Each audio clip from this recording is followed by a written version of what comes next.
नमस्कार दर्शक बंधु। एक हृदय विदारक घटना। माँ मारिदेला पुओ को। चलतु आज संपूर्ण खबर पर नजर पकाइबा।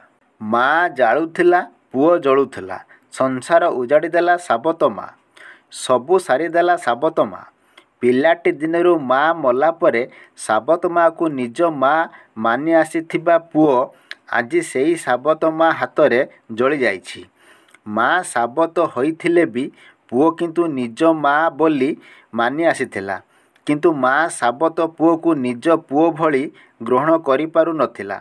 संपत्ति पई आज पुओ को जाली मारी देइछि माँ। राजधानी उपकंठ बालीपाटना। मृत युवक हेउचंती ज्योतिरंजन मठिया। संपत्ति पई घरे चलीथिला तिक्तता, भितरे भी हारी जाई नथिला ज्योति। छोटिया परिवार को चलाइबा पई बालीपाटना थाना बाहर बसी अन्यमानक पई एफआईआर लेखुथिले। लोके खुशीर जहा 50-100 देउथिले ताकू नहीं आगको चलीथिला तांको संसार रथ। किंतु सेई संपत्ति कलिजे ताकू दिने जाली पुड़ी मारिदेव केबे से भाभी नथिला।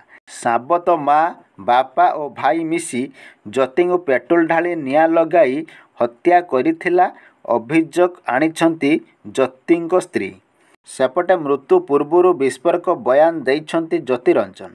संपत्ति पई बापा, साबत माँ और सान भाई पेट्रोल ढाली जाली देइथिबा से अभियोग करिछंती।